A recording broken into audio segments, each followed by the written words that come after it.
Soha channel. Welcome to Soha channel.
Okay.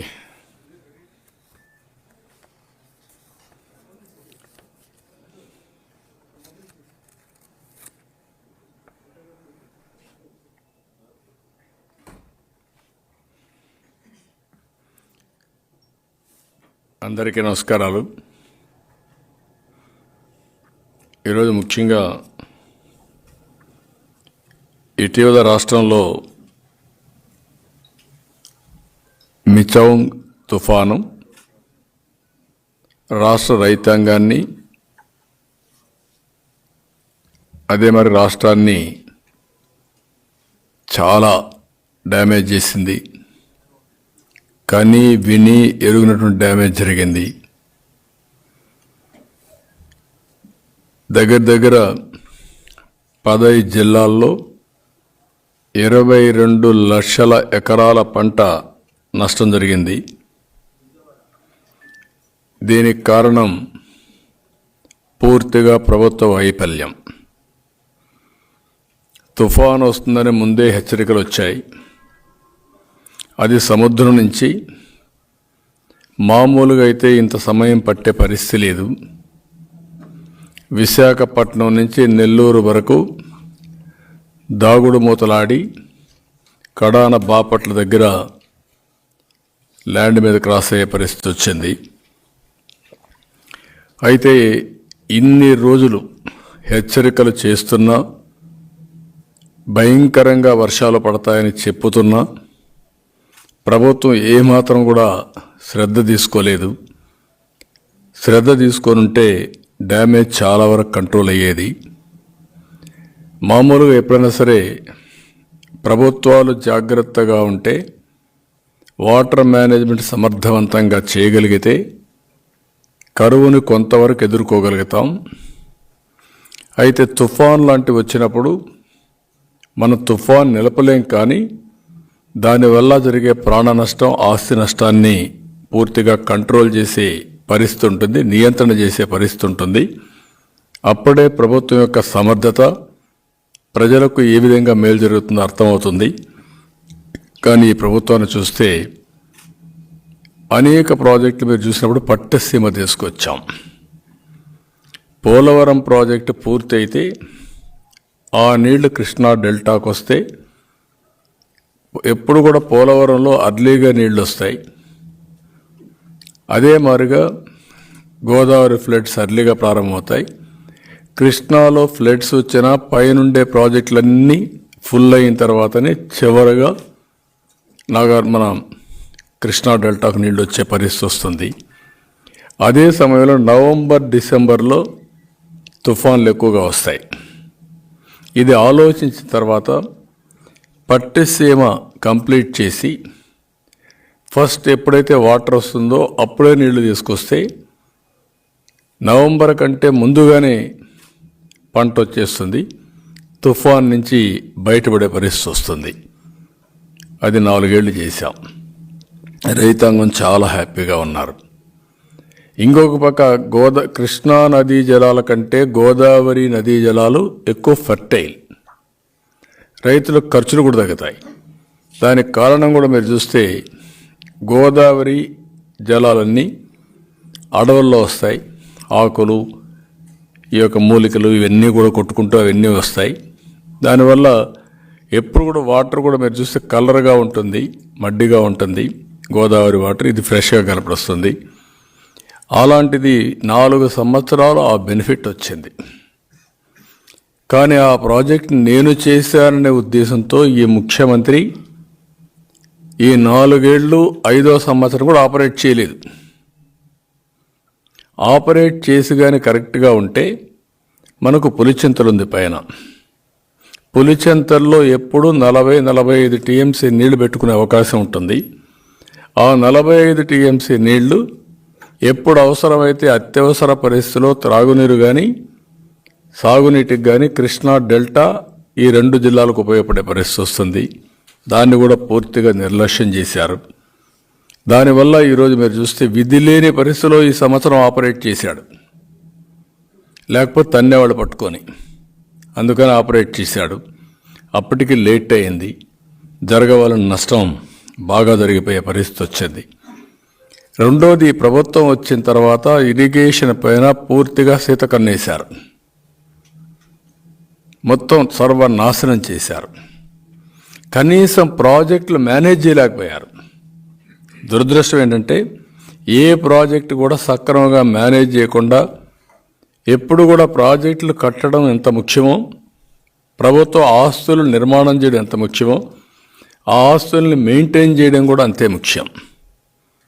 నేను combined ఆంధ్రప్రదేశ్లో first project మీరు చూస్తే మన ఆదిలాబాద్లో కడియం ప్రాజెక్ట్.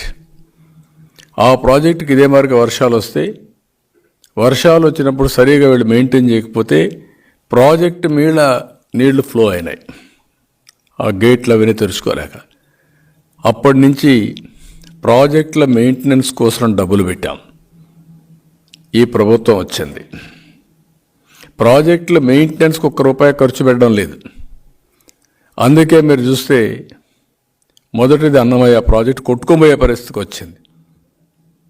ఫస్ట్ టైం గేట్లు పోయినాయి, అక్కడ డ్యామేజ్ అయింది, పట్టించుకోలేదు. తర్వాత ప్రాజెక్టే కొట్టుకోబోయింది, అయినా పట్టించుకోలేదు.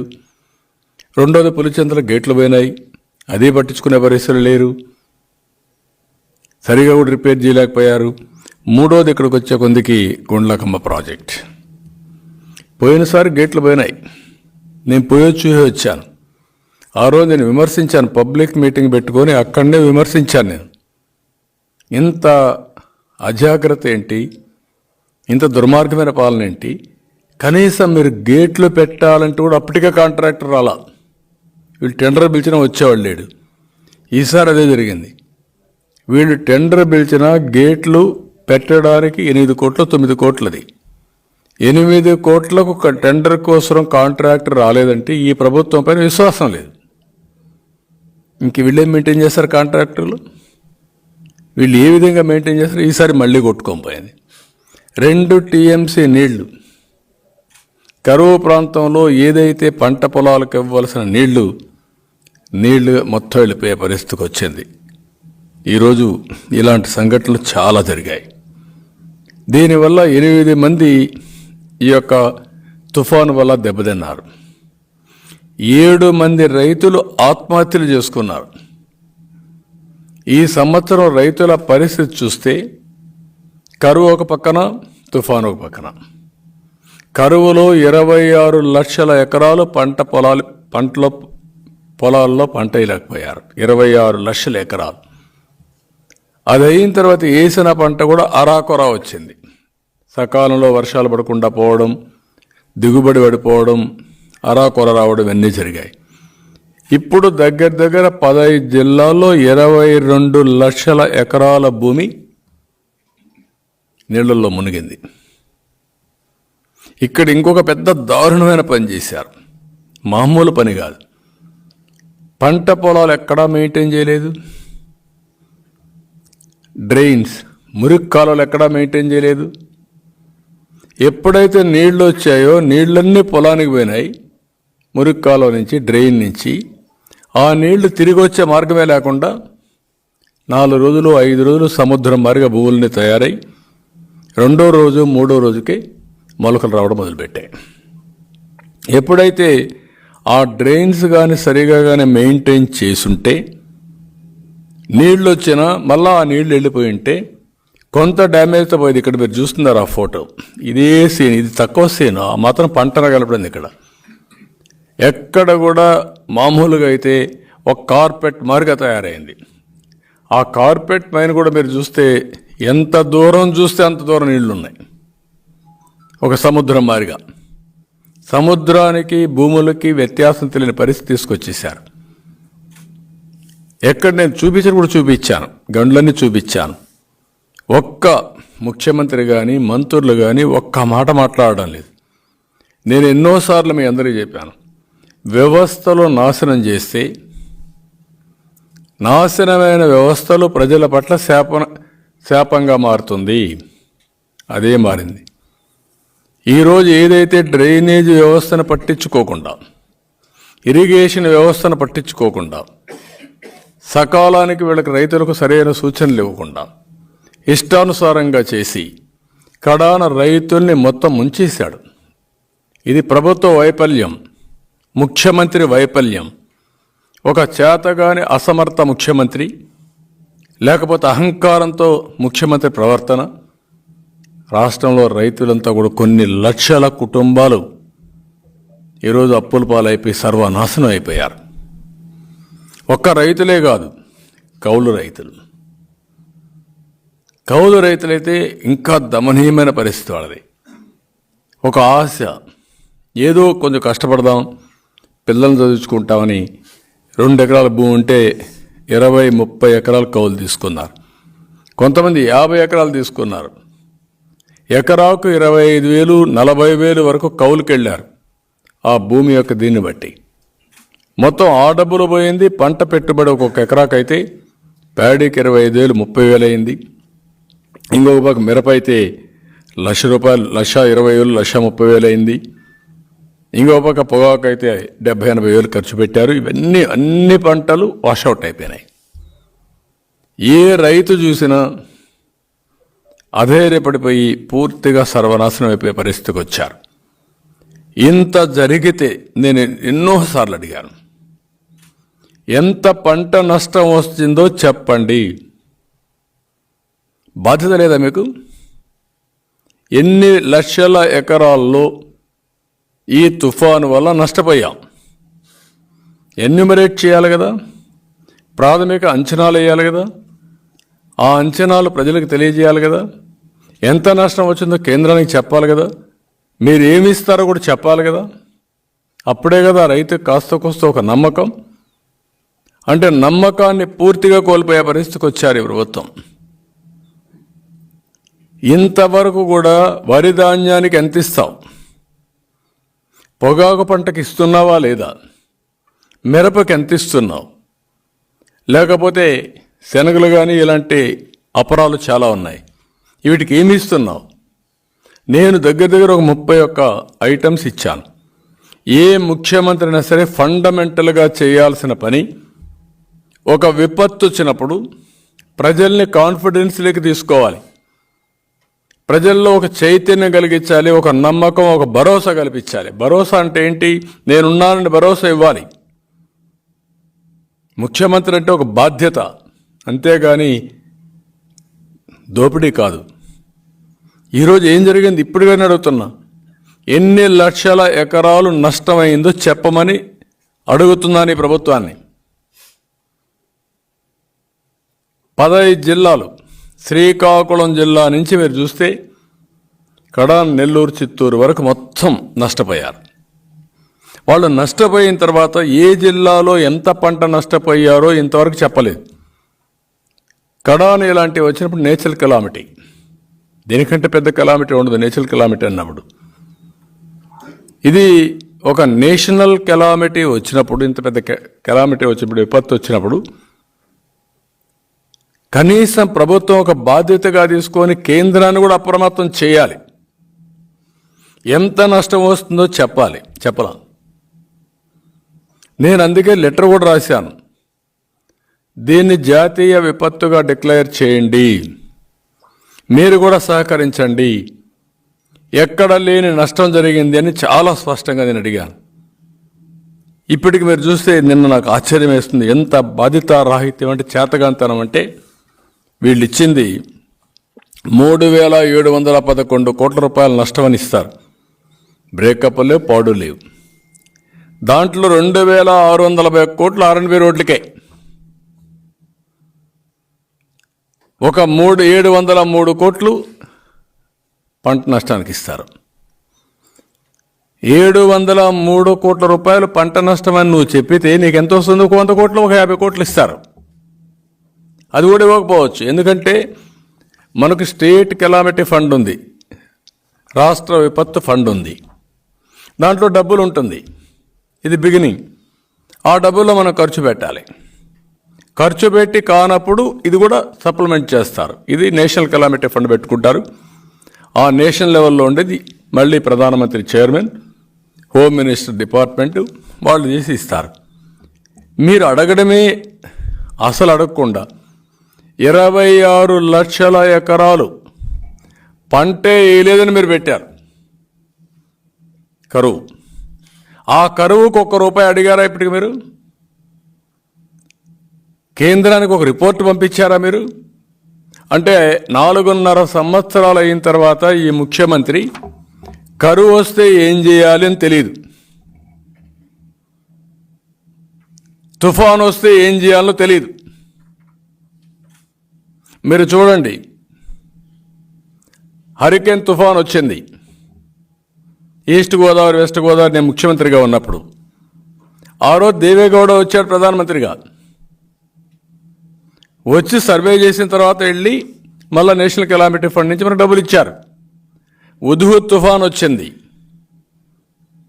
నరేంద్ర మోడీ గారు వచ్చారు. ఎన్నో రోజు వచ్చారు, 2వ రోజు 3వ రోజు వచ్చారు, సెకండ్ డే. అంటే దానికంటే ఇంకా భయంకరమైన తుఫాన్ ఇది. ఇంత నష్టం జరిగింది నా జీవితంలో, నేను నా రాజకీయ చరిత్రలో ఎప్పుడు కూడా నేను చూడలేదు ఇంత పెద్ద నష్టం.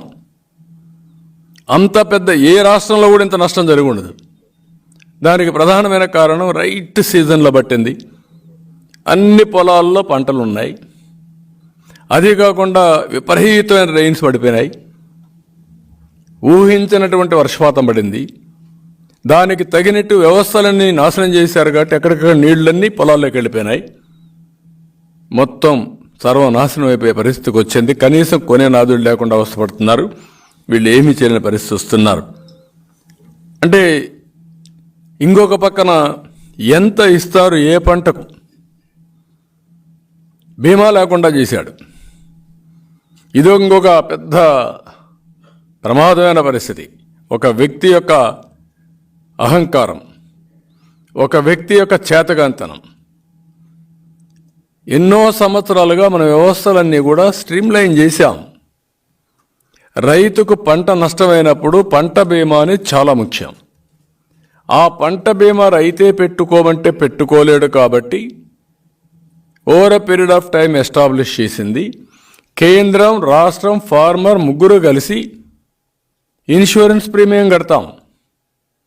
అవన్నీ కూడా ఎప్పటికప్పుడు రికార్డ్స్ అన్ని అప్డేట్ చేసి క్రాప్ కటింగ్ ఎక్స్పెరిమెంట్స్ కూడా చేస్తారు. ఎప్పుడైతే ఇలాంటి విపత్తు వచ్చినప్పుడు ఏ స్టేజ్లో పంట నష్టమైంది, ఎంత పెట్టుబడి పెట్టారో అవన్నీ క్యాలిక్యులేట్ చేసి తద్వారా ఆ రైతుకి కాంపన్సేషన్ ఇస్తారు, నష్టపరిహారం ఇస్తారు. ఇప్పుడు నువ్వు కట్టలేదు 4 ఏళ్ల నుంచి, జస్టిఫికేషన్ లేదు అంటే ఎవడు నష్టపోయాడు? రైతు నష్టపోయాడు. ఏం చెప్పారు ఈయన?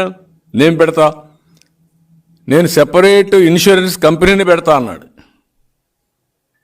కొండ 4 మంది వేస్తే ఉండే 4 పోయినట్టు ఉండే వ్యవస్థను సర్వనాశనం చేసి రైతుల్ని గోదావరిలో ముంచేసే పరిస్థితికి వచ్చాడు. అదొక పెద్ద శాపంగా మారింది.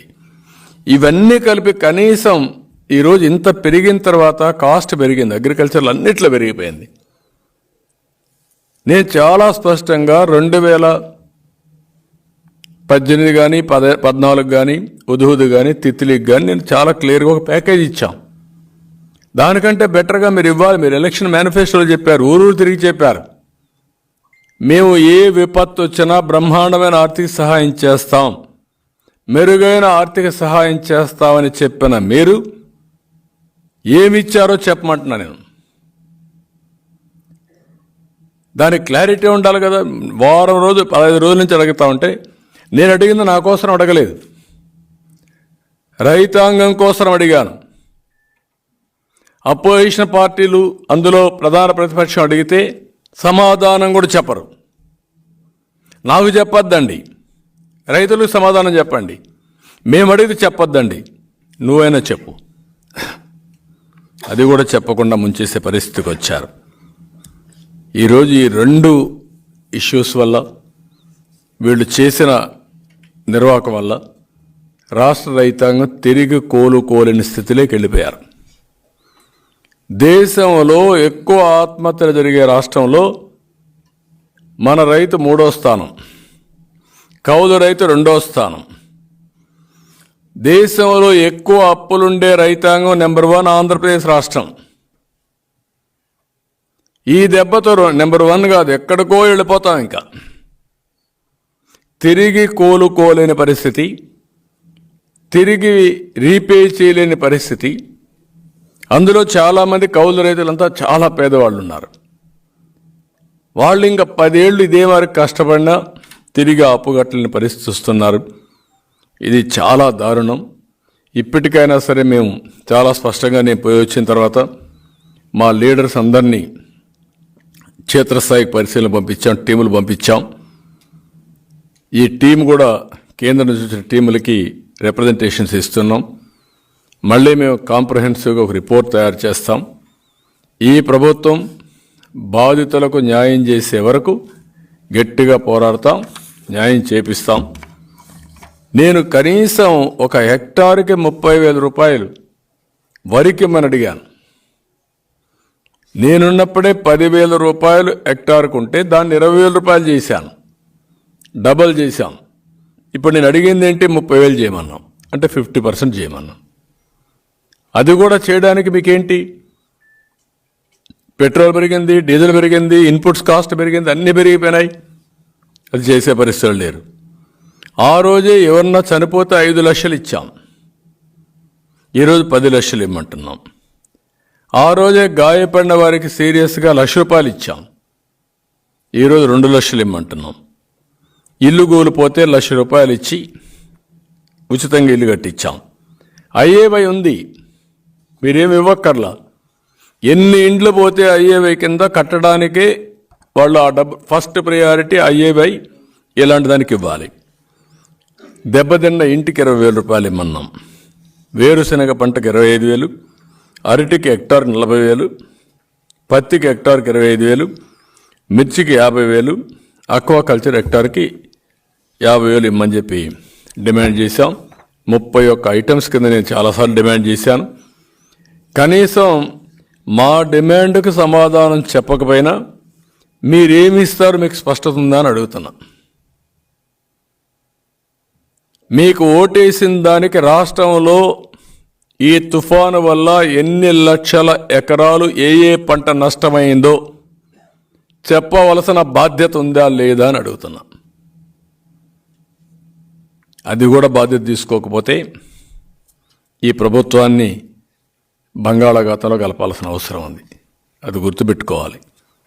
ఇంత దుర్మార్గంగా ఇది చేసే పరిస్థితి వచ్చారు. అందుకే ఈరోజు మళ్ళా ఒకసారి ఒక వైట్ పేపర్ని పబ్లిసైజ్ చేయమని ప్రభుత్వాన్ని అడుగుతున్నా.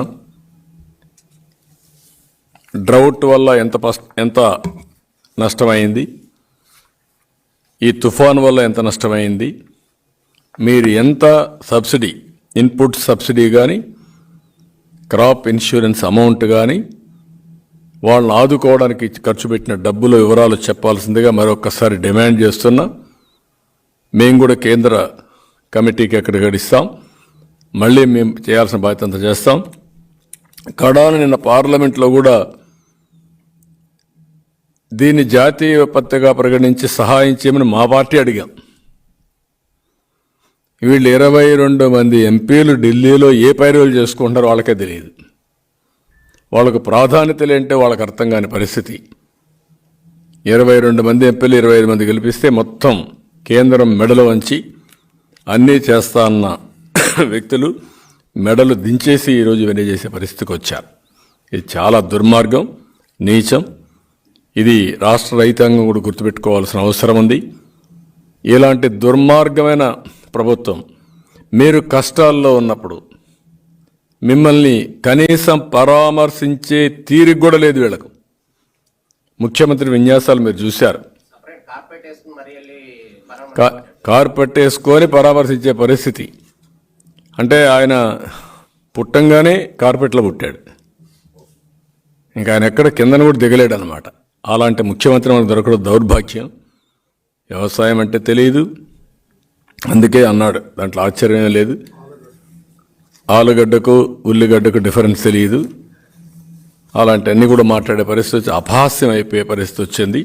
అంటే అది తెలుసా తెలియడం అంటే వ్యవసాయాన్ని ఇంత చిన్న చూపు చూడడం చాలా దౌర్భాగ్యం. చాలా దీన్ని తీవ్రంగా ఖండిస్తున్నా, గర్హిస్తున్నా. ఏది ఏమైనా ఇలాంటి క్లిష్ట పరిస్థితిలో రాష్ట్ర రైతాంగం ఉండడం చాలా బాధేస్తుంది. ఇలాంటి బాధ్యత లేని ప్రభుత్వం వల్ల రైతాంగం చాలా నష్టపోతున్నారు. మళ్ళీ నేను అది కూడా హామీ ఇచ్చాను, రాబోయేది రైతు ప్రభుత్వం, ఏం చేయాలో చేస్తామని చెప్పి చాలా క్లియర్గా చెప్పడం జరిగింది. ఈ సందర్భంగా మీరు ఆలోచిస్తే ఇలాంటి పనులు ఈ 4.5 సంవత్సరాల నుంచి చేస్తూనే ఉన్నాడు. అన్ని వ్యవస్థలను నాశనం చేసేసాడు, ఏ వ్యవస్థ మిగల్లా. ఈరోజు రోడ్లు ఎంత భయంకర, రోడ్లు పొలాలు కలిసిపోయినాయి చాలా దిక్కళ్ళు. ఆ పరిస్థితికి వచ్చే పరిస్థితి వచ్చింది. ఇంకొక పక్కన అన్ని ఒక వ్యవస్థ కాకుండా రోడ్ల వ్యవస్థ కానీ, డ్రైనేజ్ కానీ, అగ్రికల్చర్ కానీ, అనిమల్ హస్బెండరీ కానీ, ఎడ్యుకేషన్ కానీ, ఇండస్ట్రీస్ కానీ అన్నీ కూడా, డ్రింకింగ్ వాటర్ కానీ, కడాన హాస్టల్స్లో భోజనం పెట్టేది కూడా వ్యవస్థ నాశనం అయిపోయి నిర్వీర్యం అయిపోయే పరిస్థితికి వచ్చేసింది. ఇలాంటి చాలా జరిగాయి. ఇంకొక పక్కన ఈరోజు మనం చూస్తూ ఉంటే అంగన్వాడీ వాళ్ళు శాలరీస్ అడిగితే నువ్వు చెప్పిన హామీని నిలబెట్టుకోమని డిమాండ్ చేస్తే వాళ్ళ మీద నోటీసులు ఇచ్చి ఉద్యోగాలను తీసేస్తూ ఉంటారు. ఎంతమంది తీసేస్తారు మీరు ఉద్యోగాల నుంచి? మీరు ఏమీ తీసేయలేరు. ఇంకా రెట్టింపుగా ఇంత మునుపు నేనే 10,500 రూపాయలు ఇచ్చాను. ఎక్కడో 4,000-5,000 రూపాయలు ఉంటే 4,000 నుంచి 10,000 రూపాయలు చేశాం. మళ్ళీ అంగన్వాడీ టీచర్స్కి న్యాయం చేసే బాధ్యత తెలుగుదేశం పార్టీ తీసుకుంటాం. వాళ్ళు చేసే న్యాయమైన పోరాటానికి పూర్తిగా సహకరిస్తాం, సపోర్ట్ చేస్తాం. ఎప్పుడు కూడా పోరాటాలు చేసేవాళ్ళు ఎందుకు పోరాటం చేస్తున్నారో ఆలోచించాల్సింది ప్రభుత్వం. కానీ వాళ్ళు ఆందోళన చేస్తున్నారు కాబట్టి మేము అణిచివేస్తామంటే మాత్రం అది మంచిది కాదు. నువ్వెంత అణిచివేస్తే వేయాలనుకుంటే అంత ఉధృతం అవుతుంది తప్ప, ఒకవేళ ఈరోజు రేపు నువ్వు కేసులు పెట్టి భయపెడితే భయపెట్టచ్చు, కానీ రేపు వాళ్ళకంటూ ఒక రోజు వస్తుంది, ఆ రోజు మీకు ఏం చేయాలో చేసి చూపిస్తారు. అందుకే నేను చెప్తున్నా, ఒక్క ఛాన్స్ పాపం. మార్పు మొదలైంది, ప్రజలకు అర్థమైపోయింది. ఈ ఒక్క ఛాన్స్ అడిగాడు, ఇచ్చాం. ఆ పాపం ఈరోజు మనకు శాపంగా మారింది. అందుకే మనం మారాలి అనేది వచ్చింది. ఇంత నా రాజకీయ జీవితంలో 45 సంవత్సరాలుగా ఇంత వ్యతిరేకత ఉన్న ప్రభుత్వాన్ని నేను ఎప్పుడూ చూడలేదు. చాలా ప్రభుత్వాలను చూశాను, వ్యతిరేకత వస్తుంది, కానీ ఇంత వ్యతిరేకత, భయంకరమైన వ్యతిరేకత. ప్రజలు ఇప్పుడు ఎన్నికల కోసం ఎదురు చూసే పరిస్థితి. ఎప్పుడెప్పుడు ఎన్నికలు వస్తాయా, ఎప్పుడెప్పుడు నెత్తిన పెట్టుకున్న కుంపటు దొరించుకుంటాం అనే పరిస్థితికి వచ్చేసారు. ఇది చాలా ఎంత వ్యతిరేకత ఉందో అర్థమవుతుంది. ఒక రచ్చబండ దగ్గర పోయినా, టీ కొట్టు దగ్గర కూర్చున్నా, ఒక పొలం గట్టు పోయినా, ఒక రోడ్డు మీద పోయినా, ఒక అపార్ట్మెంట్లో వచ్చినా, ఒక రైల్లో ఎక్కినా, బస్సులో ఎక్కినా, ఎక్కడ చూసినా ఒకే చర్చ. 20 ఏళ్ళు నష్టపోయామని కొంతమంది, 30 ఏళ్ళు నష్టపోయామని కొంతమంది. మొత్తం ప్రజలంతా కూడా చాలా భయంకరంగా ఈ ప్రభుత్వానికి శాపనార్థాలు పెట్టే పరిస్థితి వచ్చింది. బూతులతో తిట్టే పరిస్థితికి వచ్చారు. దీనికి కారణం 5 ఏళ్లలో ఇష్టానుసారంగా పన్నులు పెంచడం, అసలు పరిపాలన అంటూ లేకుండా పోవడం. ఏ ప్రభుత్వమైనా జనరల్గా మనం చూస్తే జీవన ప్రమాణాలు కొలమానం. ఒక పరిపాలన ఇచ్చిన వ్యక్తి, నేను కానీ ఎవరైనా సరే, at the end of the day చూసుకోవాల్సింది మన పాలసీల వల్ల ప్రజల జీవితంలో మార్పు వచ్చిందా లేదా, వాళ్ళ జీవన ప్రమాణాలు పెరిగాయా లేదా, వాళ్ళకి ఆదాయం పెరిగిందా అప్పులు పెరిగాయా, లేకుంటే ఖర్చులు ఎక్కువైనాయా ఆదాయం తగ్గిందా, లేకుంటే ఆదాయం పెరిగినా దానికంటే 2-3 ఖర్చులు అయితే ఇంకా అప్పులు పాలైపోతారు. అదే జరిగింది. ఏ వ్యక్తిని మీరు మాట్లాడించినా ఈ రాష్ట్రంలో ఒక్కరు కాదు, ఒక కాంట్రాక్టర్ అనేవాడిని మనం చూస్తే చాలా అసూయగా ఉంటాం. తెల్ల బట్టలు వేసుకొని తిరుగుతూ ఉంటాడు, వీడు ఎంత డబ్బులు సంపాదిస్తాను. ఇప్పుడు వాడు 30 ఏళ్ళుగా సంపాదించిన ఆస్తి ఎన్పిఏకి వెళ్ళిపోయింది. వాడు బిల్స్ ఇవ్వకుండా వాడు అయిపోయాడు. పాత రోజులు వాళ్ళ తాత ముత్తాత సంపాదించిన ఆస్తులు కూడా తాకట్టు పెట్టే పరిస్థితికి వచ్చేసారు వాళ్ళందరూ. ఒక విద్యా వ్యవస్థ, ఏదో వ్యాపారం చేసుకుందామని ఒక చిన్న స్కూల్ పెట్టుకుంటే వాడి పని అయిపోయింది. తెచ్చిన అప్పుకు వడ్డీ కట్టలేకుండా వాళ్ళు కూడా దెబ్బతిన్నారు. బాగా చదువుకుంటే ఉద్యోగం వస్తుంది అనుకుంటే ఈరోజు ఎవ్వడికి ఉద్యోగం లేదు. నెంబర్ 1, 24% నిరుద్యోగంతో ఏపీ నెంబర్ 1. వీళ్ళు మాట్లాడుతున్నారు అన్నిట్లో మేము ఏపీ నెంబర్ 1. ఏంటి నెంబర్ 1? మీరు ఇంటట్లో నెంబర్ 1లో. ఈరోజు చదువు మీద నిరాసక్తత వచ్చింది. నా జీవితంలో ఎప్పుడు నేను చూడలా ఇంతమంది పిల్లలు అండరెస్ట్. నేను మొన్న తెనాలికి వస్తే కాలేజీలు రోడ్డు మీదకి వచ్చేసారు పిల్లలు. చూసిన తర్వాత వాళ్ళ ఎనర్జీ కానీ వాళ్ళు ఒక ఉక్రోషం. అక్కడి నుంచి నేను బాపట్లో ఒక మ్యారేజ్ అయిపోతే 11:30 పోతే ఆ గర్ల్స్ అయితే మొత్తం midnight 11:30కి విపరీతంగా వచ్చారు. నిన్న నేను చెన్నైకి పోతే సవేత కాలేజ్ వస్తూ ఉంటే ఆ కాలేజీ పక్కన నేను పోతున్నాను కూడా నాకు కూడా తెలియదు. ఇక్కడ టకామని చూస్తే కొన్ని వేల మంది అరుస్తున్నారు. మావాడు వెళ్ళిపోతున్నాడు. నిలిపాయంటే నిలిపాడు. నిలిపితే ఇక్కడెక్కడ ఉండాలంటే ఇక్కడ కాలేజ్ ఉంది సార్, ఇక్కడ మేము చదువుకుంటున్నామని. వాళ్ళకు కూడా ఒక అశాంతి. అంటే యూత్లో ఇంతవరకు ఇంత అభద్రతాభావం, ఇంత నిరాశ, ప్రభుత్వం పైన ఇంత వ్యతిరేకత నేను ఎప్పుడు చూడలేదు. కొద్దిగా అటు ఇటు ఉంటుంది కానీ ఇంత వ్యతిరేకత లేదు. దానికి కారణం వీళ్ళు చేసిన పని. ఆ రోజు నెంబర్ 1 మనం ఈజ్ ఆఫ్ డూయింగ్ బిజినెస్, ఎంప్లాయ్మెంట్లో నెంబర్ 1, ఎడ్యుకేషన్ నెంబర్ 1. ఆ రోజు చేసిన పనులు ఈరోజు ప్రపంచం అంతా తెలుగు జాతి నెంబర్ 1గా ఉందంటే ఆ రోజు చేసిన ఫౌండేషన్. ఈరోజు ఎక్కడికక్కడ మనం చూస్తూ ఉంటే అన్నిట్లో దిగజారిపోయే పరిస్థితి వచ్చింది. అందుకే ఈయనకు జగన్ మామూలుగా లెక్కలు తారుమారైపోయినాయి. 175 సీట్లు గెలిచిపోతామని సంకలెగరేశాడు. ఇప్పుడు దిగజారిపోయాడు. ఓటమి భయం పుట్టుకునింది తాడేపల్లి ప్యాలెస్లో. దానికోసం ఇప్పుడు 11 మంది ఇన్ఛార్జ్ ఒకటేసారి మార్చేశాడు. అంటే నాకైతే అర్థం కాల. 45 ఏళ్ళు నేను రాజకీయాల్లో ఉన్నాను కానీ ఎమ్మెల్యేలకు మంత్రులకు ట్రాన్స్ఫర్లు ఉంటాయని నాకు తెలియదు ఇంతవరకు. వాళ్ళు ఎన్నుకుంటారు ఆ నియోజకవర్గంలో, వాళ్ళకి మీరు సీట్ ఇస్తారు. అక్కడ దోపిడీ చేసేసి అక్కడ అన్పాపులర్ అయిపోయి ప్రజలు ఎప్పుడెప్పుడు ఈయన వదిలించుకోవాలంటే ఆ పాపాన్ని ఇంకొక నియోజకవర్గానికి అంటగడతాడంట. ఇక్కడ చెల్లని కాసు అక్కడ చెల్లుతుంది. అంటే ఎంత బ్రహ్మాండి వీళ్ళకు. ఎక్కడికి పోతున్నారు మీరు?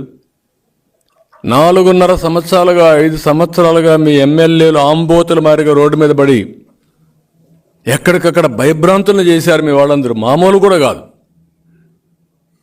ఆడపిల్లలకు రక్షణ లేకుండా పోయింది. ప్రజానీకం యొక్క ఆస్తులకు రక్షణ లేకుండా పోయింది. మీకు ఏ దొరికితే చేశారు. అది చేసి ఈరోజు ప్రజలు రివోల్ట్ అయి తిరుగుబాటు చేసే పరిస్థితి వస్తే అందరినీ ట్రాన్స్ఫర్ చేస్తాడంట. 5 మంది దళితుల్ని ట్రాన్స్ఫర్ చేశాడు. అందులో 3 మంత్రులు, 2 మంత్రులు దళితులు, ఒక బీసీ మంత్రి, ఇంకో పక్కన 3 బీసీ ఎమ్మెల్యేలు. అందరినీ ట్రాన్స్ఫర్ చేసి మళ్ళీ గెలిపించేస్తాడంట. 170 గెలిపించేస్తాడంట.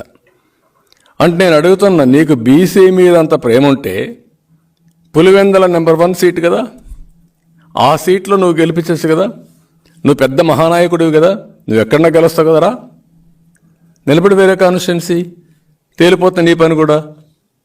పులివెందులు కాకుండా ఇలాంటి తప్పుడు మార్గాలు పెట్టి అక్కడుండే పులివెందుల్లో ఉండే క్యాండిడేట్ని కూడా ఎన్ని ఇబ్బందులు పెట్టాలో నిన్న చూసి రెండోసారి జైలు పోయి వచ్చాడు. ఇంకెన్నిసార్లు పోవాలో చూడాలి ఎలక్షన్స్ ముందు. ఎన్నిసార్లు పోయినా ఈసారి ఏమవుతుందో వీళ్ళు చూడబోతున్నారు. ఇంకొక పక్కన మనం చూస్తూ ఉంటే ఓకే వీళ్ళందరినీ చేసావు కదా, బాలినేని పైన ఎన్ని విన్యాసాలు జరిగాయి. సీట్ ఇవ్వని అని చెప్పావా, ట్రాన్స్ఫర్ చేస్తా అని చెప్పావా. కాకినాడ ఎమ్మెల్యే ఉన్నాడు కదా, మొత్తం దోపిడీ అంతా నీ బినామీ ఆయనే కదా, మొత్తం ఆయనగా చేసే పనులని అందరూ ఆందోళన చేశాం కదా, నేను కూడా మొన్న ఆందోళన చేశాం కదా, ఇసుకంతా చూపించాం కదా, ఈ ఇసుక ఎవరితో చెప్పండి ఆ మీరుని పేరు ఎందుకు చెప్పడం, నేను వాళ్ళ పేరు చెప్తే నాకే చిన్నతనం. ఏం చేశావు అంటే దోపిడీదారులు నీ మనుషులైతే నీ పేరు పెట్టి దోపిడీ చేస్తే అది దోపిడీ కాదు. ఏదో ఎస్సీలు వీళ్ళంతా ఉంటే అమాయకులు కాబట్టి వాళ్ళ సీట్లు తీసేస్తావు, ఇప్పుడు బయట పంపించేస్తావు. ఇంకొక పక్కన మీరు చూస్తే ఇన్ని చెప్పావు, 100 కోట్ల రూపాయలు ఫైన్ వేశారు పుంగనూరు ఎమ్మెల్యే నీ మంత్రి. ఎవరేసారు, ట్రిబ్యునల్లో ఎన్జిటీలో చాలా స్పష్టంగా జడ్జిమెంట్ ఇచ్చారు, 100 కోట్ల రూపాయలు ఫైన్ వేశారు. వీళ్ళు సుప్రీంకోర్టు పోతే 50 కోట్ల రూపాయలు కట్టమంటే కట్టారు. ఎవరి డబ్బులు అది, రాష్ట్ర ఎక్స్చెక్కర్ నుంచి కట్టారు, ప్రజలు కట్టే పన్నుల నుంచి కట్టారు. ఎందుకు మార్చలా, మార్చే ధైర్యం ఉందా మీకు? మార్చరు. అంటే పేదవాళ్ళు చూస్తే లెక్కలేనితనం. అందుకని ఇవన్నీ చూసినప్పుడు నేను అంటున్నా ఒకటే గుర్తుపెట్టుకోవాలి, 150 మందిని మార్చినా నువ్వు గెలవు. గుర్తుపెట్టుకో, నువ్వు చెప్పుకోవచ్చు, డబ్బులు ఇచ్చి సర్వేలు చేసి చేసుకోవచ్చు, ఎగరచ్చు. ఈ రోజుటికి ప్రజల్లో చాలా వ్యతిరేకత ఉంది. ఇప్పుడిప్పుడు బయటపడుతున్నారు. జనవరిలో మీరు చూస్తారు, ఫిబ్రవరి మార్చిలో మీరు చూడండి, నోటిఫికేషన్ వచ్చిన తర్వాత మీరు చూడబోతున్నారు. అడ్రస్ కూడా ఒక్కొక్కరు అడ్రస్ కూడా ఉండరు, వీళ్ళ యొక్క డిపాజిట్ గల్లంతయ్యే పరిస్థితి వస్తుంది. ఎప్పుడు కూడా ప్రజల్ని ఇంత టేక్ ఇట్ ఫర్ గ్రాంటెడ్ తీసుకోవడం చాలా దుర్మార్గం, ఇది నీచం. నీకు ఒక బాధ్యత అప్పచెప్పారు, ప్రభుత్వం అనేది ఒక ట్రస్టీగా వ్యవహరించాలి, ప్రభుత్వం అనేది ఒక పవిత్రంగా భావించాలి. ఎప్పుడు కూడా ప్రభుత్వ పాలసీల వల్ల ప్రజలకు మేలు జరగాలి. అందుకే నేను మొన్న కూడా చెప్పాను, నేనున్నప్పుడు చాలా నిర్ణయాలు చేశాం, ప్రభుత్వ విధానాలు, దానివల్ల అందరూ బాగుపడ్డారు. ఈరోజు ఇతను వచ్చిన తర్వాత ఈయన చేసిన పాపాలన్నీ అందరికీ శాపాలుగా మారాయి. ఒక కులం లేదు, ఒక మతం లేదు, ఒక ప్రాంతం లేదు, ఒక పార్టీ లేదు, అందరూ నాశనం అయిపోయే పరిస్థితికి వచ్చారు. అందుకే రేపు జరిగే ఎన్నికలు ఒక హిస్టారికల్ ఎలక్షన్స్. 5 కోట్ల ప్రజలు వర్సెస్ సైకో జగన్. ఇది మనం గుర్తుపెట్టుకోవాల్సిన అవసరం ఉంది. ఈరోజు ఇది నా ఎలక్షన్ కాదు, లేకుంటే ఒక తెలుగుదేశం పార్టీ ఎలక్షన్ కాదు, లేకుంటే తెలుగుదేశం పార్టీ జనసేన పొత్తు పెట్టుకున్నాం కాబట్టి మా ఇద్దరు ఎలక్షనే కాదు. ప్రతి ఒక్కరి భవిష్యత్తు, రాష్ట్ర భవిష్యత్తు, భావితరాల భవిష్యత్తు కూడా ఈ ఎన్నికలపైన ఆధారపడింది. ఆ విషయం గుర్తుపెట్టుకోవాలి. ఏదో విన్యాసాలేసి నాటకాలేసి ఏదో మేము మార్చేసాం, ఇక్కడ చేసిన పాపాలన్నీ తెలియవు కాబట్టి పక్కనే వేస్తే ఇక్కడికి అషాప్ అయిపోతాయనుకుంటే తప్పది, ఇది కరెక్ట్ కాదు. అందుకే నేను కూడా క్లియర్గా ప్రజలను కూడా కోరుతున్నా, అన్నీ వాచ్ చేయండి. వాచ్ చేస్తున్నారు మీరు, సరైన సమయంలో ఏ నిర్ణయం చేయాలో మీరు చేస్తారు. నేను కూడా మీ అందరి సహకారం కోరుతున్నా. ఎన్ని వేల మంది పైన కేసులు పెట్టారో మీరు చూశారు, ఎన్ని వేల మంది జైళ్ళకు పోయారో మీరు చూశారు. ఇప్పుడు కూడా ఎన్ని కేసుల మీద కేసులు పెట్టి ఎక్కడికక్కడ నిన్న కూడా కుప్పని చూస్తే మొన్న కూడా కేసులు పెట్టారు. మళ్ళా అమాయకులు కార్యకర్తలు, ఏమీ తెలియని కార్యకర్తల్ని భయభ్రాంతుల్ని చేయడానికి, టెర్రరైజ్ చేయడానికి కేసులు పెట్టడం, లోపలేయడం, బెయిల్ అనేకుండా చేయడం. మొన్న మీరు చూశారు బీటెక్ రవి, అంతకుముందు చాలా జరిగాయి. ఇక్కడే పొంగనూరు నుంచి కూడా ఉన్నాడు రామచంద్రారెడ్డిలంతా. అతన్ని జైల్లో ఏం జరిగిందండి? అది లోకేష్ ప్రోగ్రాం పెట్టారు, వాళ్ళు అక్కడికి వెళ్ళినప్పుడు పోలీసులు మీరు లోపలికి పోవద్దన్నారు. ఏమయ్యా మా లీడర్ వచ్చాడు, అడిగి పోతే మీకేంటని అడిగి వెళ్ళాడు.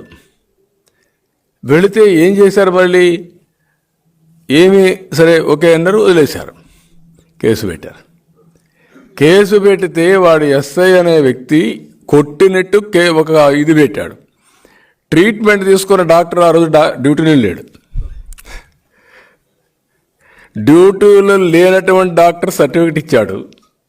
దెబ్బ తగిలిన వాడికి దెబ్బ తగిలింది కాబట్టి ఏం జైలుకు పోవాలా? అటు తీసండి, ఎంత అరాచకం అండి ఇది. ప్రెస్ని భయపెట్టారు, రాజకీయ నాయకుల్ని, కార్యకర్తలను భయపెట్టారు, యూనియన్స్ని భయపెడుతున్నారు, ఆఫీసర్స్ని భయపెడుతున్నారు. ఇది చాలా దుర్మార్గం. అందుకే కోరుతున్నా, ఇది మనందరి ఎన్నికలు. గెలవాల్సింది పార్టీలు కాదు, అభ్యర్థులు కాదు, రాష్ట్రం గెలవాలి, తెలుగు జాతి గెలవాలి. అందుకే నేను వినూత్నంగా మీ అందరి అభిప్రాయాలు తీసుకుంటా. అందరి అభిప్రాయాలు తీసుకొని సరైన అభ్యర్థిని నేను ఎంపిక చేసే బాధ్యత తీసుకుంటా. టెక్నాలజీ కూడా వచ్చింది, వేరియస్ టెక్నాలజీస్ ఉన్నాయి, అవి కూడా ఉపయోగించి నేను తప్పు చేయను, నాకు సహకరించండి. నేను చేయాలనుకునేది ఈ రాష్ట్రం కోసం.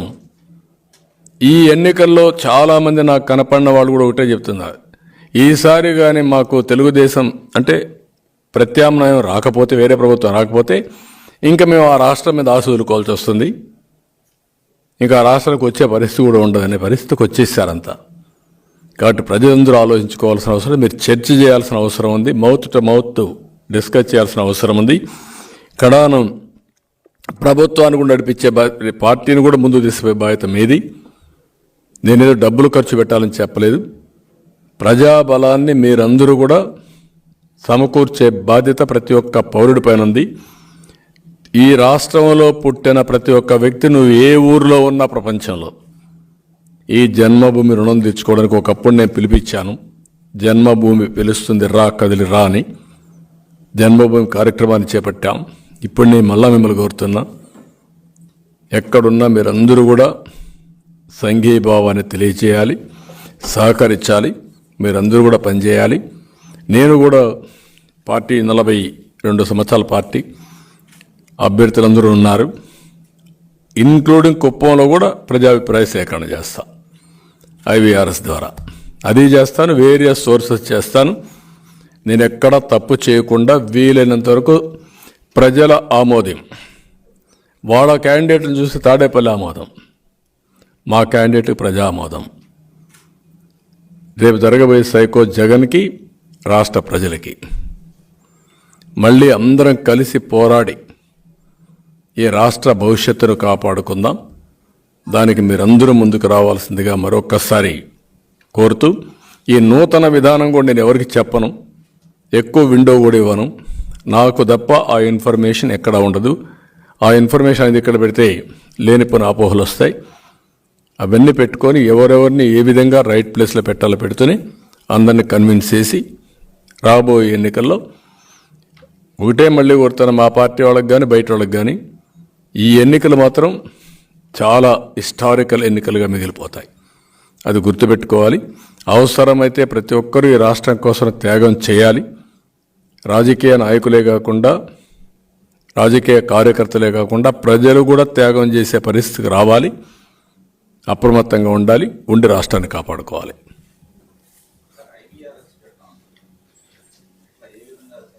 ఎన్ని మార్గాలుంటే అన్ని మార్గాలు పెడతా. ప్రజాభిప్రాయం తీసుకోవడానికి ఎన్ని మార్గాలుంటే అన్ని మార్గాలు పెడతా. నీకు కూడా నేను చేసిన మార్గం చూసిన తర్వాత అర్థమవుతుంది. నేను ముందు చెప్పను, ముందే చెప్పానుకో నువ్వు ప్రిపేర్ అవుతూ ఉంటావు. ఆ విండో కూడా ఎక్కువ ఉండదు. అనౌన్స్ చేస్తాం ఎంత వీలైతే. ఇప్పుడు పొత్తులు ఉన్నాయి, అది కూడా ఒక పక్క సీట్ల అడ్జస్ట్మెంట్ అవన్నీ చేసుకోవాలి. రెండోది క్యాండిడేట్ల అభ్యర్థులు ఎంపిక చేసుకోవాలి. ముందు మారిగా ఉండదు, రైట్ టైంలో కొంత అర్లీగానే చేస్తాం. ఎందుకు వాళ్ళు అంత మంచి వాళ్ళు ఉంటే చూద్దాం.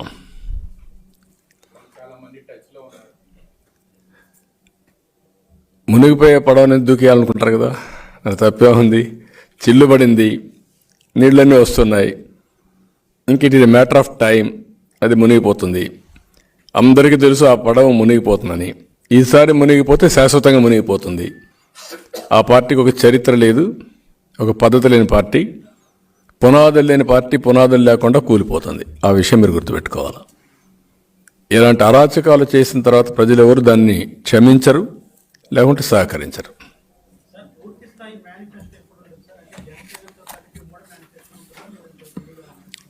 అన్నీ కూర్చొని వర్కౌట్ చేస్తున్నాం. ఎందుకంటే ఇప్పుడు ఇచ్చింది సూపర్ 6 ఇచ్చాం. Super 6 registrations are going on very well throughout the state. ఇప్పటికీ ఒక 36-37 లక్షల ఇండ్లు మా వాళ్ళు తిరగగలిగారు. అటు ఒక రోజున 1,20,000, 1,30,000 కూడా ఇంటికి వెళ్తున్నారు. మేము ఏదైతే బాబు గ్యారంటీ బాబు షూరిటీ భవిష్యత్ గ్యారంటీ ఇస్తున్నామో దాని మీద చాలా ఆసక్తి ఉంది ప్రజల్లో. ఎక్కడికక్కడ వాళ్లే తీసుకుంటున్నారు. ఈవెన్ వైఎస్ఆర్ కాంగ్రెస్ వాళ్ళు కూడా వచ్చి తీసుకునే పరిస్థితికి వచ్చారు. కోర్ ఓటర్స్ కూడా తీసుకునే పరిస్థితికి వచ్చారు. ఎందుకంటే వాళ్ళు ఇచ్చే దాంట్లో మీరు చూస్తే అవి కూడా మనం గుర్తుపెట్టుకోవాల్సింది, పచ్చి మోసాలు చేసి 99% మేము ఇచ్చేసామని కథలని మాట్లాడుతున్నారు. ఏమీ చేయలేదు. చాలా అనామరస్ ఉన్నాయి. అన్ని చెప్పినంత తప్పులే. ఒకే టెస్ట్ అతనికి మనం గుర్తుపెట్టుకోవాలి. మద్యపాన నిషేధం పూర్తిగా పెట్టిన తర్వాతనే మళ్ళీ వచ్చి ఓటు అడుగుతాను, లేకుంటే మేము ఓటు అడగను అన్నాడు. ఎందుకు అడగాలి? ఇంకా నీకు ఎక్కడ రైట్ అడిగేదానికి? నేను అడుగుతాను, ఒకటి చాలు కదా, ఇంకెక్కడవన్నీ వదిలిపెట్టేయండి. నేను మద్యపాన నిషేధం చేయకపోతే మీ ఓటు అడగను చెప్పావా లేదా?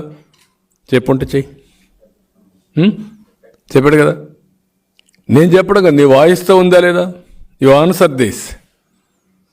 నీకు విశ్వసనీయత ఎక్కడుంది? కాబట్టి ఇవన్నీ కూడా చాలా ఉన్నాయి. అన్నీ it is a failure government. ఇతను ఫెయిల్యూర్ ముఖ్యమంత్రి. It is totally failed. నేను ఇలాంటి 7 కోట్లు లాయర్స్కి ఇస్తే 70 లక్షలు, లేకుంటే దాంట్లో 50% అడ్వర్టైజ్మెంట్కి ఇచ్చాడండి. అది కూడా ఆయన పేపర్కే. మళ్ళా ఎంత స్వార్థపరుడండి. అటే దిస్ ఇది అంటే దాన్ని మనం స్పేర్ చేయాలి. కడవాళ్ళు ఎవ్వరు ఏ తప్పు చేయకపోయినా వాళ్ళ మీద కేసులు పెట్టాలి. నువ్వు రాబరీ చేస్తావంటే, దోపిడీ చేస్తావంటే నువ్వు నీ వ్యవస్థలకి ఎవరు అడిగినా వాళ్ళ మీద కేసులు పెట్టాలి. అది ఏని పరిస్థితి. చూద్దాం. ఓటర్స్ తెలంగాణలో ఎలక్షన్ జరిగింది కదా, ఆ ఓటర్స్ వచ్చి మళ్ళీ ఇక్కడ ఓట్లు వేసే అవకాశం ఉందని చెప్పి ఒక మంత్రి, 2 ఎమ్మెల్యేలు కూడా వెళ్ళి కలెక్టర్ కంప్లైంట్ ఇచ్చారు. ఏమైనా నకిలీ డబుల్ ఓట్లు వేస్తారేమో. ఇక్కడ నకిలీ ఓట్ల గురించి ఏమో మరి రెస్పాండ్ అవ్వదు.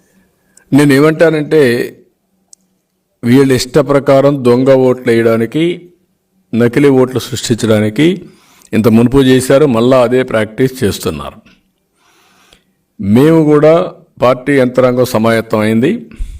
దాన్ని సమర్థవంతంగా తిప్పికొడతాం. మా కమిటీలు కూడా బిఎల్ఏలు అన్ని గ్రామాల్లో వేసుకున్నాం. 46,000 బూతులకి బిఎల్ఏలు వేసాం. 46,000 బూతుల్లో మా వాళ్ళు వర్క్ చేస్తున్నారు. రిమోట్గా ఓట్లు కూడా యాడ్ చేసి డిలీట్ చేసే పరిస్థితికి వచ్చారు. దానిపైన కూడా ఈరోజు ఊర్లో వాళ్ళే ఆ కాన్స్టిట్యున్సీ ఓటరే ఫామ్ 6 కానీ ఫామ్ 7 ఇవ్వాలి. అదే సమయంలో బిఎల్ఏనే ఇవ్వాలి, లేకుంటే వేరే వాళ్ళు ఇవ్వడానికి, మాస్ ఇవ్వడానికి వీళ్ళని చెప్పారు. ఇవన్నీ కూడా ఎన్ని పెట్టినా మళ్ళా దొంగ అని అరిసినట్టు. అంటే తెలంగాణలో ఎలక్షన్ అయితే అక్కడ తెలుగుదేశం వాళ్ళు ఎవరైనా ఉంటే, ఆంధ్రప్రదేశ్ ఓటర్స్ ఉంటే ఇక్కడ వచ్చి ఓటేయకూడదా? అక్కడ వేసి ఉంటే ఇక్కడ వేయకూడదు, అది వేరే. అక్కడ ఉంటేనే వేయకూడదు కాబట్టి వీళ్ళందరినీ తీసేయాలి. ఇది ఎక్కడ చదువుదాం అండి? వాడి ఓటు ఎక్కడున్నా నువ్వు కానీ సరిగా చేస్తే వేరే రాష్ట్రాలకు ఎందుకు పోవాలండి? ఎందుకు కర్ణాటకకి వెళ్ళారు, ఎందుకు వేరే రాష్ట్రాలకు వెళ్ళారు, ఎందుకు చెన్నైకి చదువుకు వెళ్ళారు, కొన్ని వేల మంది వెళ్ళారు. ఇక్కడ ఆ ఫెసిలిటీస్ లేవనే కదా. అది మనం గుర్తుపెట్టుకోవాల్సిన అవసరం ఉంది. వాళ్ళ రైట్ అది, వాళ్ళ రైట్ ఎవరు తీసేయలేరు.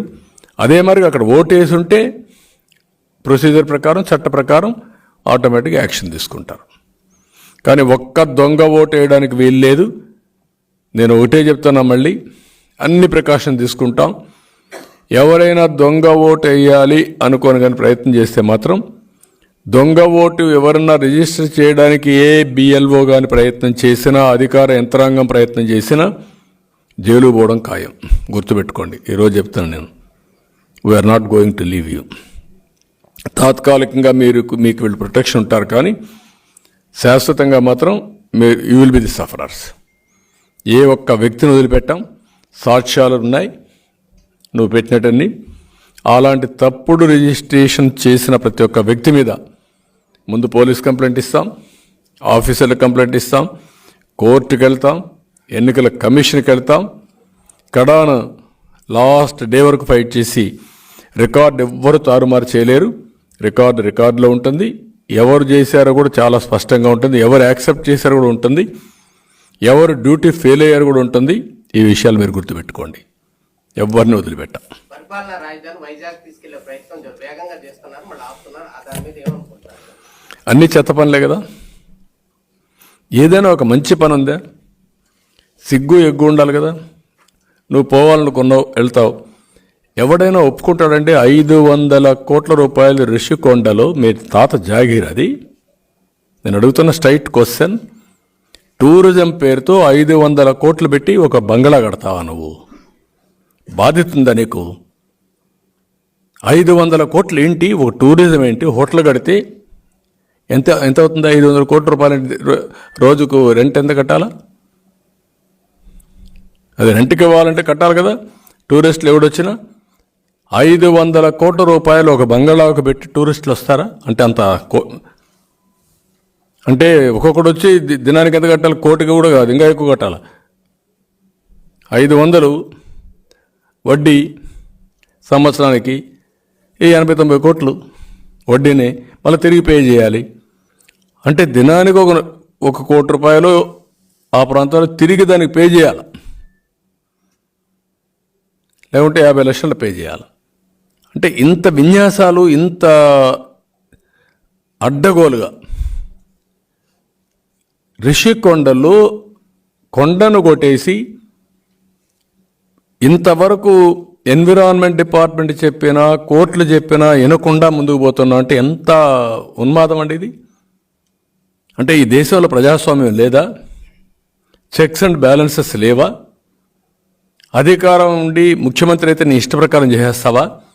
వేరే వాళ్ళు పోతే జైలు పెట్టేస్తానంటావు, లేకుంటే పోలీసులు నేను పోతే రానిలేదు, జనసేన పోతే రానిలేదు, సిపిఐ పోతే ఎవరు పోయినా దారిలో కూడా రానియకుండా చేశారు. రానియకుండా చేసి అడ్డంగా ఇష్టానుసారంగా కొండలు వేసే పరిస్థితికి వచ్చారు. అదే మామూలు వ్యక్తి జైల్లో పెట్టరా? ముఖ్యమంత్రిగా ఉంటే గొప్ప? చట్టం ముఖ్యమంత్రికి వర్తించదా? ఇది రాష్ట్ర ప్రజలు ఆలోచించాల్సిన అవసరం ఉంది. అంటే రాష్ట్ర ప్రజానీకం ఓటేసి నిస్సహాయులుగా మారిపోతే ఇలాంటి దుర్మార్గులు కొండలు దోతారు. పవిత్రమైనటువంటి ఋషికొండ లాంటి కొండలు కూడా దవ్వేసి ఇష్టానుసారంగా చేస్తారు. దీనికి అంతటికి విరుగుడు మాత్రం ఒకటే, ప్రజా చైతన్యం. ఇలాంటి వాళ్ళు రాజకీయాల్లో ఉండడానికి కూడా అర్హత లేదు. రాజకీయ పార్టీలు పెట్టడానికి కాదు, రాజకీయాల్లో ఉండడానికి అర్హత లేని వాళ్ళు వచ్చి మరీ చేస్తున్నారు. మేము ఒకప్పుడు పోరాడేది ఒక హోందాగా ఉండేది. ఇష్యూస్ మీద పోరాడాం, సిద్ధాంతాలపైన పోరాడాం, సమస్యలపైన పోరాడాం, ఫెయిల్యూర్స్ పైన పోరాడాం. ఇది ఎక్కడికి పోవాలి? రిషికొండ పైన కూడా కట్టారు, ఇది తప్పు అని చెప్పించుకునే పరిస్థితికి వస్తే ఏమనాలి వెళ్ళి? ఇలాంటి చాలా దారుణం. కాదు, సాధ్యం అవుతుందా? ఎట్లా అవుతుంది? నేనున్న క్లారిటీగా నేను అడుగుతాను, ఒక మాట అడుగుతాను. 3 నెలలు నువ్వు ఇంటికి పోతున్నావు, నువ్వేమడుగుతున్నావు? ప్రభుత్వం మార్చడానికి అవకాశం లేదని అడుగుతున్నావు. ప్రభుత్వానికి అధికారం లేదని అడుగుతున్నావు. ప్రభుత్వం అనేది ఒక ఆబ్లిగేషన్స్, గత ప్రభుత్వం చేసినటువంటి అగ్రిమెంట్ని కానీ ప్రజలకు ఇచ్చిన హామీలు కానీ అమలు చేయాల్సిన బాధ్యత ప్రభుత్వం పైన ఉంది. ఒక కామన్ మ్యాన్, ఇద్దరు వ్యక్తులపైన అగ్రిమెంట్ జరిగితే వైలేట్ చేస్తావు ఏకపక్షంగా? నువ్వు చేయలేరు కదా. నీ ఆస్తి ఇస్తానంట 10 లక్షలు డబ్బులు తీసుకుంటావు, లేదంటే రాసిస్తావు, మళ్ళా వచ్చిన ఆస్తి నాకు ఇచ్చేసి రేటు పెరిగిందంటే ఇస్తారా నీకు? మరి అదే కదా జరిగింది ఇక్కడ. ఎట్లా పోతావు నువ్వు? అంటే ఎవరిని బెదిరిస్తావు, ఎవరిని మొబ్బి పెడతావు? ఇవన్నీ కూడా మనం గుర్తుపెట్టుకోవాల్సింది. ప్రజల్లో చైతన్యం లేనంత వరకు మోసం చేస్తూ ఉంటారు. రేపు వాళ్ళు కూడా చైతన్యం లేదని నేను చెప్పను, వాచ్ చేస్తున్నారు. సమయం వచ్చినప్పుడు సరైన నిర్ణయం తీసుకుంటారు, బాగా కాల్చి వాత పెడతారు, చూడబోతారు. మరి థ్యాంక్ యూ.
Soha channel.